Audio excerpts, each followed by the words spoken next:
Hello and welcome to C-Suite Secrets. I'm Heather Parsons, your host. I'm a serial entrepreneur, fractional CFO, and a business strategist. I've spent years juggling business, family life, all while helping entrepreneurs scale, optimize cash flow, and build real financial success. On our show, we bring you real conversations with founders, executives, and operators who are actually moving the needle in business.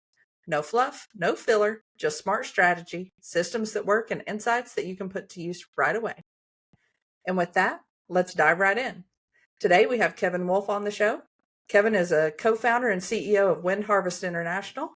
He has worked for the company since 2006, and he has become an expert on vertical access wind turbine technology. That is a mouthful.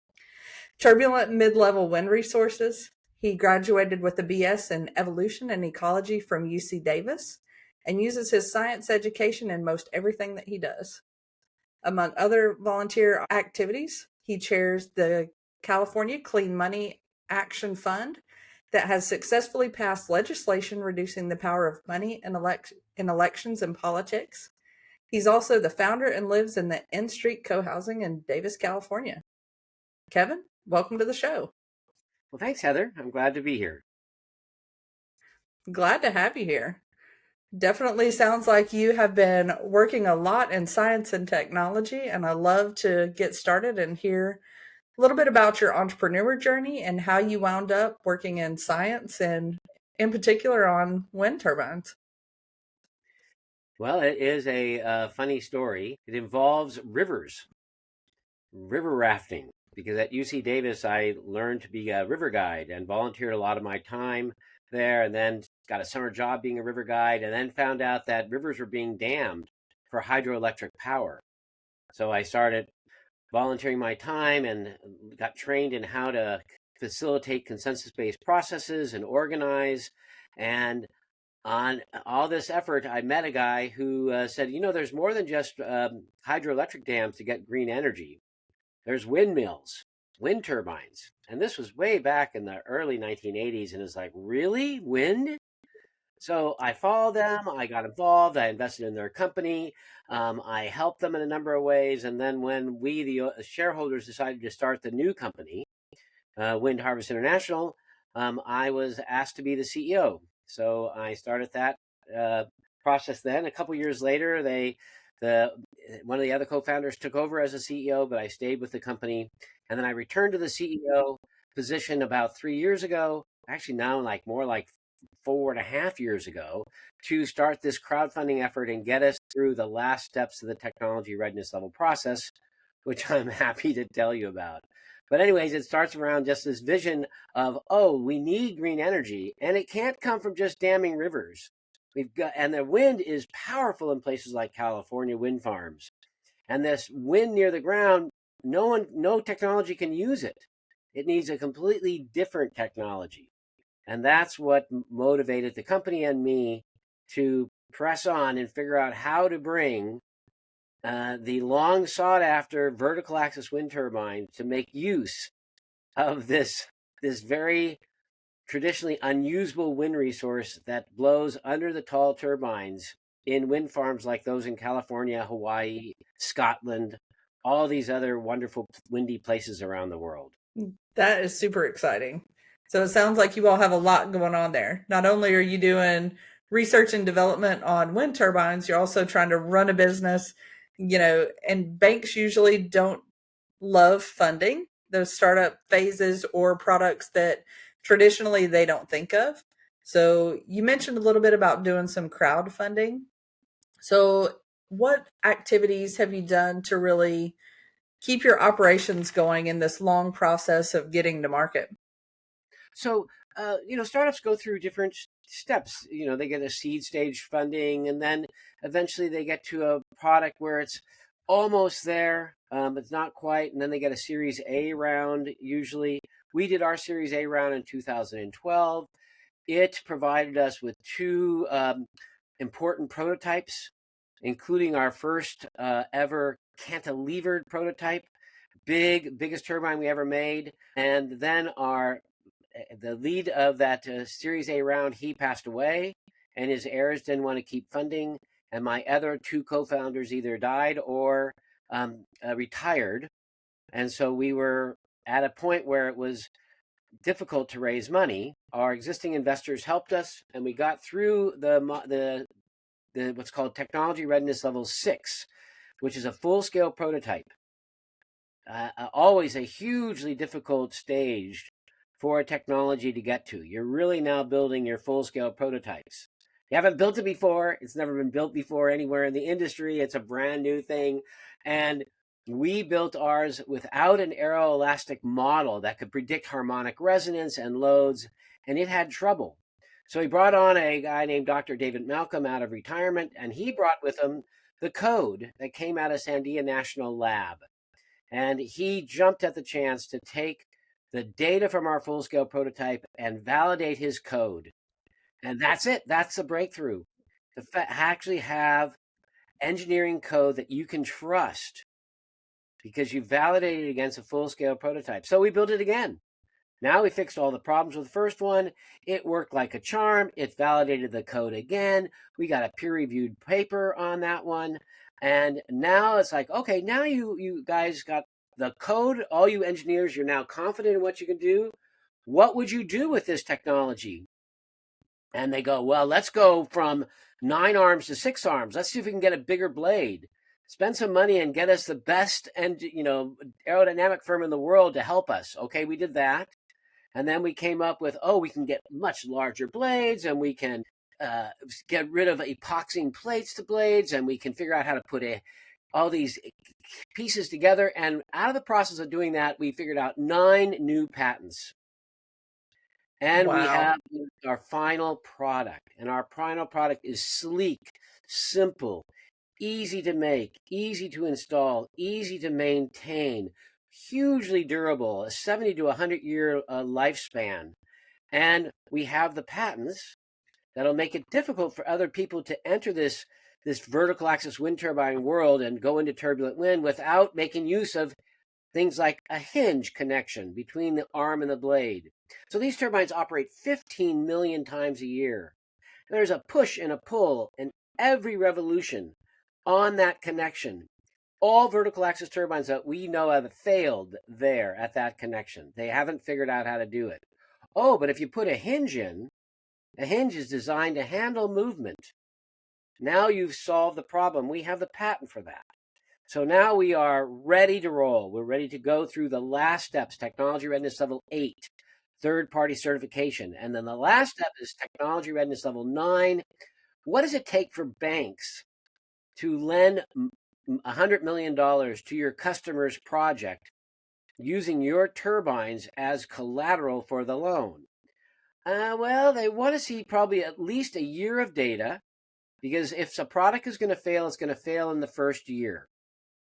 So if you have 50 plus turbines operating for a year and there's no failures, the banks can be confident that the turbines will last the full 20 years, and their notes are only 10 years for the project. So they'll now lend your customers the money with knowledge that your turbines will produce energy long enough to pay back their notes. And that is the steps we're in now. And that's what we're raising money. And we had to go back to crowdfunding to do it, because the VCs and the corporate investors and the family offices are all very burnt by past investments in this clean tech utility scale hardware, where lots of solar and batteries and wind turbines and other technologies have failed to get into full commercialization, and they don't want to invest in it until it's actually into sales and has revenue. Well, that's a difficult That makes problem. sense. It makes sense, sure. Right. It's a competitive world out there. There's no reason to be in a hurry. Why do we need to move fast on climate change? Why do we need to take risks? It's all just doing great. So given how great things are going, the world needs to have people actually realize, maybe it's not going so great. Maybe we do need to do some risks and invest in technologies like wind turbines that can open up whole new resources. And that's where we found our investors, through the world of retail investors, crowdfunders. Since the big players won't invest, the average person does figure it out and does realize this is a good investment and is what we should be doing with money. And so that's why we've gone back to crowdfunding. I love that. And I think it's really smart using the crowdfunding model. You know, I would love to hear your thoughts on, as you're doing this crowdfunding, as you're going through your seed raises, how are you thinking about, diluting your shares as you raise capital and really structuring the business long term? I think one of the funnier things is angel investor groups won't invest in technology like ours. They have this kind of I don't know whether it's what kind of thinking they have, but they will invest in a seed company, a company startup at the seed stage, the idea stage. And then they get a big percentage of the company with that investment. But how do they Right. think you can go from a seed stage to a full end commercialized product of a utility scale product without a lot of dilution events? So it was funny. They won't invest. We're at the very end. Hey, you don't have to, the risk is really low. You're already there. Seed stage companies, you have no idea whether they'll even get to technology readiness level 5, much 8 and 9 and all that. So, but that's where they'll invest. So that's a seed stage process. We got lucky because we had a lot of investors, and we got the Series A round investors that got us through technology readiness levels 5 and 6. We had done technology readiness levels 1, 2, 3, and 4 in the earlier company. And it is, so we're well past seed stage. But seed stage investors, they should look at what the share price is and what the valuation of the company is, and not their percentage ownership of the company. Did their if they bought shares at 5 cents a share, and now, for example, we're selling them at 10 cents a share, hey, your valuation went up 2x. Yes, your dilution went down proportionally, but your valuation went up. What do you care about more, your share price or your percentage ownership of the company? So hopefully more people realize, oh, it is my share price. That's what I want to go up. And I really don't care about the percentage ownership, because if it makes it big, then I'll do very well on the share price. Yeah, absolutely. So whenever I think about doing investments into companies like yours and thinking, this is not a short-term play by any stretch. Like some tech companies, folks who were on the ground floor with AI, for example, they may have seen a lot quicker cycle and getting to market and doing other things because they likely don't have as much red tape from the government as somebody who's building these huge wind turbines.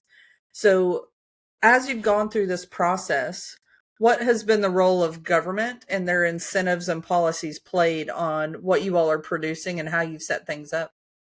I don't think it's red tape on the government that's stopping products from moving forward, right? That because we're not even at the stage. We're at the stage now that we're getting permits. But for testing, you don't need permits to do the testing. You need sites like UL's test facility in Texas or the Focus Center up in Denmark to do the testing in, but you don't need permits to do that. So it's not government regulation that stops you from getting here. It is really just a lack of capital that stops companies from getting as far as we do. In terms of grants, though, the government, the U.S. government and most governments of the world end up following the same sensibilities of venture capitalists. Hey, for example, we applied for a California Energy Commission grant and we got turned down. We reapplied because we argued that it was not a fair process. So now they brought in the head of the Department of Energy's wind program. And in their review of not only our proposal, but 2 other Vought turbine proposals, they basically said, Voughts are a failed technology. Don't invest in them until after they've been certified. And it's like, wait a second, Ouch. what? It's products that need capital before they get to certification. If you're at certification, they really don't need much more capital. And so, no, they have not been investing or granting money to vertical axis wind turbines. We did get a grant from the California Energy Commission back in 2012 that proved that, because we had data and we convinced them to do some modeling on it, that showed, oh yeah, if you do put these vertical axis turbines a meter apart from each other, 3 feet apart, they will significantly increase the energy output of their neighbors. And other data out of Caltech says not only will they increase the energy efficiency of each neighboring turbine, but they'll bring faster moving wind from higher altitudes down towards the ground and increase the energy output of the traditional tall turbines under which they're installed. So now you get this So it's a potential. win-win. It's a huge win-win, and the science is there, right? So the science is there thanks to the Energy Commission's grant, but after that, they have no money for actual hardware. It's like, we'll let you do the theory of it, but no, hardware is too hard. Go find some crowdfunders to invest in your company. So they didn't really say that, but that's essentially what we figured out. There's no money from government. There's no money from VCs. There's no money from corporations or family offices. We have to go find and ask the people to invest. But it sounds like it's something that the people want, right? So we all want to have a cleaner environment and to leave the earth in a better place than we found it, especially for our children and grandchildren. So anything that we can do to make that simpler, easier, cleaner Well, and then the is a other part win. they want is okay, so can I invest in something that makes a difference? Yes, I can donate, but I can actually do more with an investment than if it works, I actually get an upside from it versus a donation to a nonprofit. So I think some of our earlier investors did think of it as a donation, but I think they're going to do very well on this. So when people are looking for an investment, one of the mistakes they make is they need to know the founder and the person behind the company. And is their upside all based on the success of the company and the share price? Or are they making a lot of money every year and they don't have to have an upside to make money? So for somebody like me, my almost entire upside is in the share value. And obviously I've been working on it for a very long time. I'm not giving up until it's successful. So that's what people should be looking for. If they have a founder who is trustworthy, who is going to make it happen one way or another, that should be a big clue of what to potentially put on your factor of criteria for investing.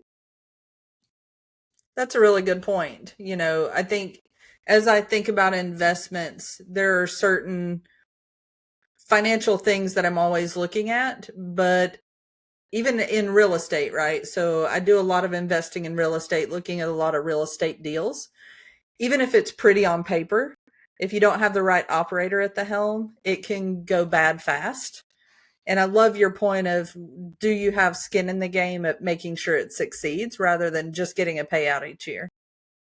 Yes, and there's that. Then do you the part for also a lot of investors is, well, how do I know the technology will actually work?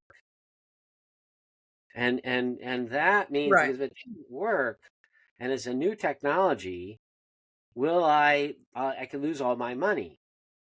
Well, so that's another Right. part that's a little bit more difficult for an investor to figure out. But did they go through the technology readiness level processes step by step? Can you see their locations where they tested it? Can you see videos of it being operated? Can you see any third-party validation, like papers on what they did?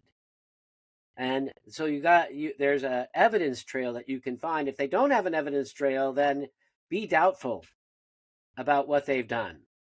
And if they're not Yeah, claiming that they finished technology readiness levels and they're ready for certification, that's another big red flag that you should be looking at.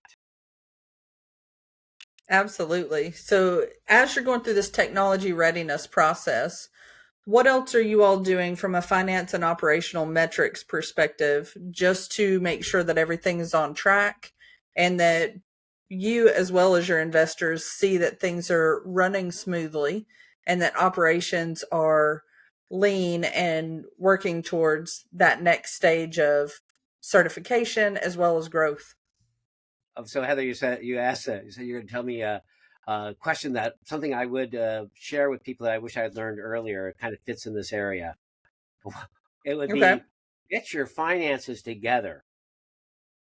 Do not skimp on making sure you have really, really good financial accounting processes. You're figuring out how to make everything work according to GAAP principles. Be ready for an audit. An audit, if you're going to do crowdfunding, you're a second year, you're going to need to have an audit. So invest in the preparation for that audit. And it'll just make your company move so much smoother. You'll have such better understanding of how money is flowing in and out, all that kind of stuff, if you do your financials properly. So we've had to painfully redo things, but we finally did it. And now we got the, really nailed down financials that fully pass an audit. And so that's a key thing I would say to do. That's a great point, and I'm going to try really hard not to get on my soapbox about that. It's especially as somebody who is responsible for other people's money. I think that this is such an important step. And for listeners and folks out there, if you are in that more of a startup phase and you're starting to do your initial capital raise, this is going to be something that comes up. But this is also a spot where you're better off to invest in somebody who is more than just a bookkeeper, somebody who doesn't necessarily have to be a CPA, but they really understand more than just debits and credits and applying transactions, that they understand what the end game is here. Because to Kevin's point, you are going to get audited, not necessarily by the IRS, but me personally, I'm more scared of the SEC than I am the IRS. Well, Heather, it's not that you're going to, if you go crowdfunding, yes, you're going to go through the SEC. But if you're privately trading, right, and somebody comes in and says, "I'm going to buy your company," holy crumb, they're going to go through it as if it was an audit. If you do have funky books, you're going to lose the ability to sell the company at that time. So almost anybody serious about a big investment is going to check your books very well. And things like, just, you don't need a CPA. Well, you do need somebody who can tell you whether or not something is Yes. depreciated and whether or not it meets GAAP accounting principles. And if you don't have that, then you're going to have to reconstruct it. So it's best to have somebody giving you like, no, that needs to be depreciated, and get it done properly at the beginning. Yeah. And you bring up a really good point. I also look at buying and selling businesses for a living. And the first place I look is not the P&L, it's the balance sheet.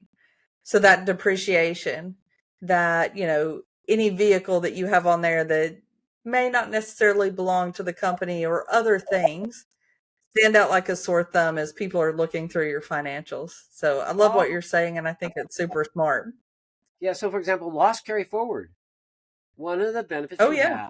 have of being a company that's startup and pre-revenue is that almost all of your expenses can be loss carry forward, so that when you do have profits, you get to write them out against these loss carry forward tax benefits.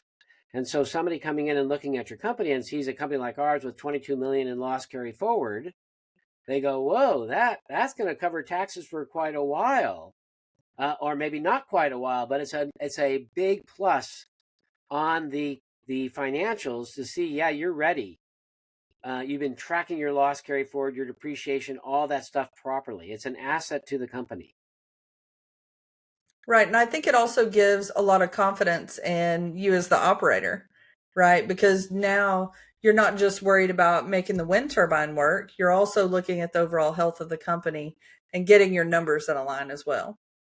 Yeah. And the other trick that happens in a company like ours, in a utility scale, commercial scale technology, is that since banks won't lend money to customers, it's a rare customer who will buy a product before it's been on the market and operating, and dozens of them have been operating for a year or so. Even if they could come up with a few cash, a couple $1 million for a small project, they would go, well, I don't know if this turbine's been operating enough. So what we took a kind of a knowledge from the first northern solar company. Is that right? First, and they were vertically integrated. So back 10 years ago, 15 years ago, they couldn't sell their panels because of the competition. They were too expensive and they needed to scale. And at the early stage, when you're not producing very much, you can't get your price down.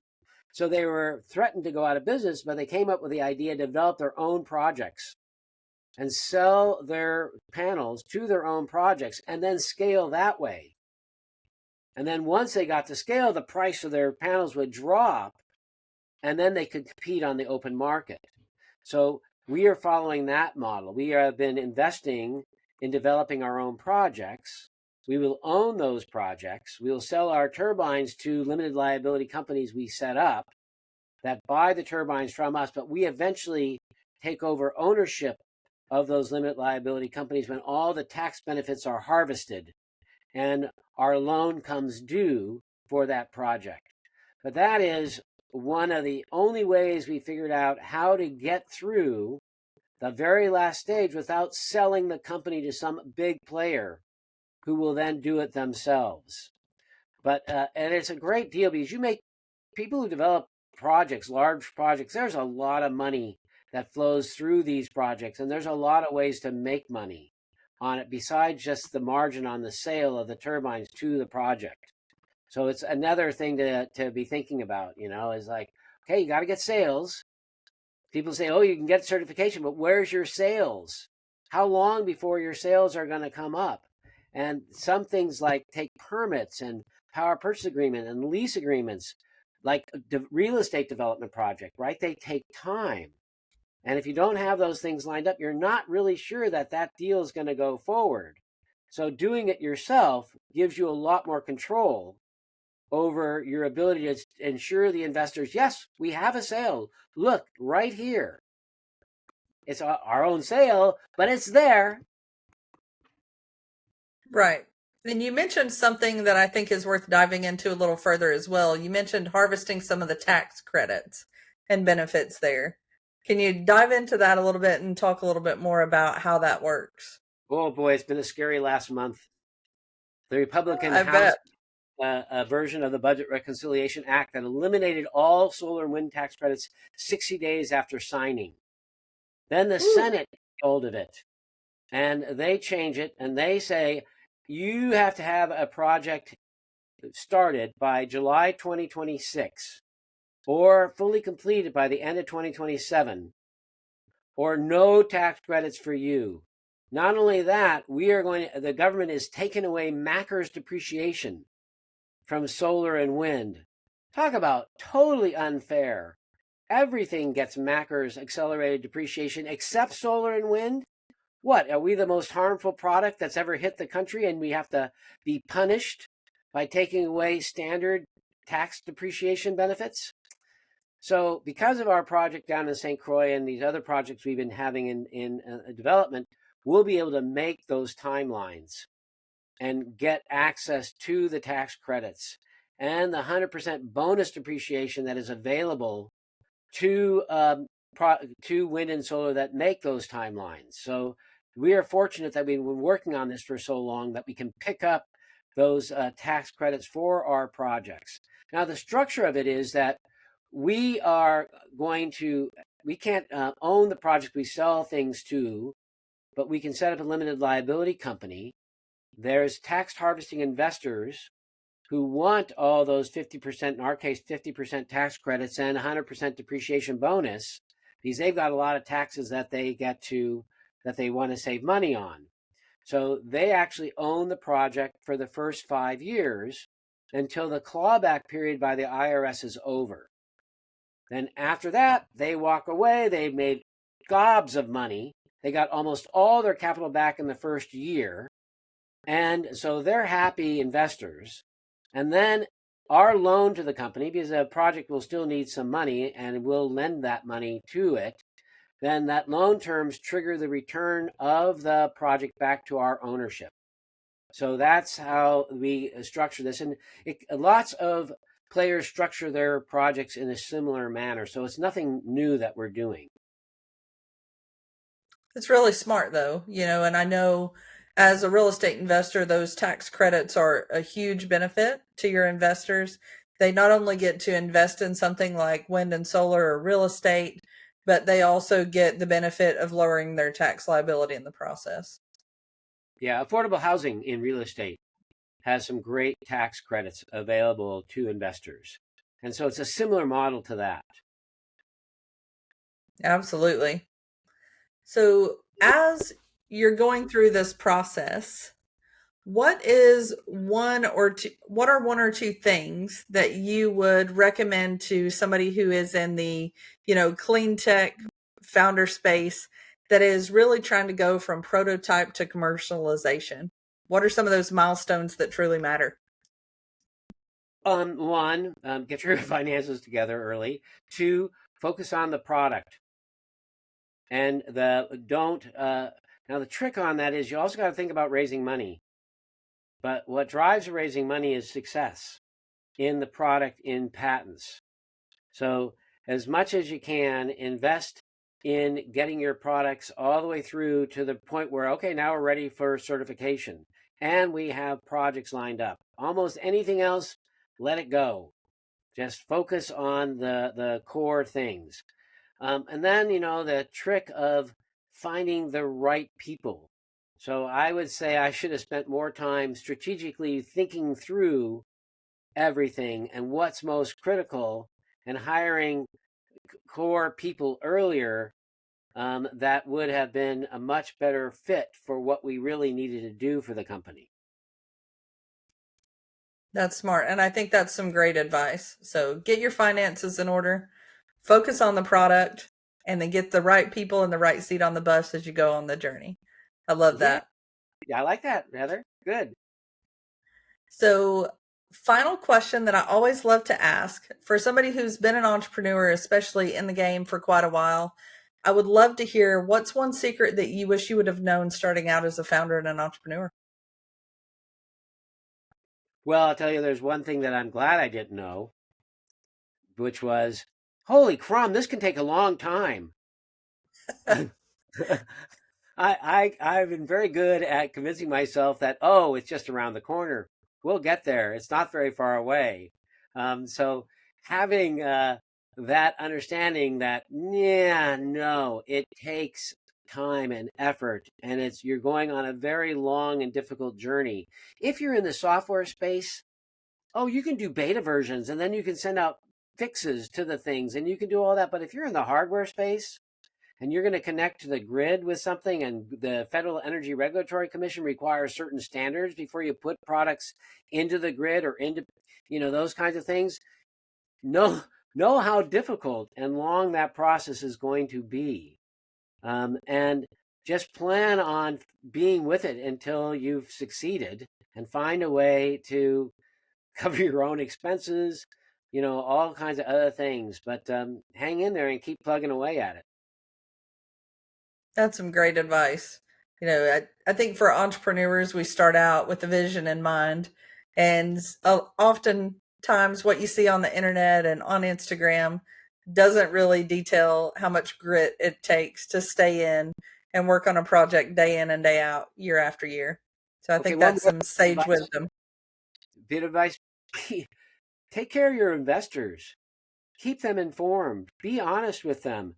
Send them regular updates, so that because it's our investors who saved us when things got bad. They're the ones who lent us money on short-term notes, all kinds of stuff. That it's the investors, because they got to know the thing more and more. They learned more and more about it. They saw us make our milestones step by step by step. They know where we're going, and they want to help us. So you have to pay attention and be grateful for your investors and keep them informed of what's going on, because they should be the first people who help you when things are tough. But they will want to know that you're worth the help. For sure. And I think that goes a long way to building trust with an investor. If you think about any relationship in life, whether it's a romantic relationship, a business relationship, when things go silent, people always assume the worst. So having that early, clear communication, whether it's something great, milestones that you've hit, or something that's gone sideways, goes a long way with building trust and being that person that they think they can count on. Yeah, very good. Well, that is wonderful. I've really enjoyed the conversation. So if people want to learn more about what you're working on, or how to reach out to you, what's the best way for them to get in Oh, touch? they should go to our Wind Harvest website. There's an invest button. There's a forum there.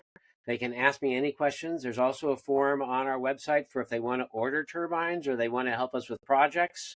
So windharvest.com, that is the place to go. And then we'll inform anybody who comes there and lets us know that when this new crowdfunding campaign starts, and it could start any day, literally in the next day or two, we're expecting it to start. Awesome. Well, I really appreciate it. And if you have found today's conversation as valuable as I have, be sure to hit that like and follow button and share with someone else. And if you want more tips to grow your business between episodes, join us on Facebook at C Suite Insiders. And until next time, keep growing and remember, you don't have to do this alone.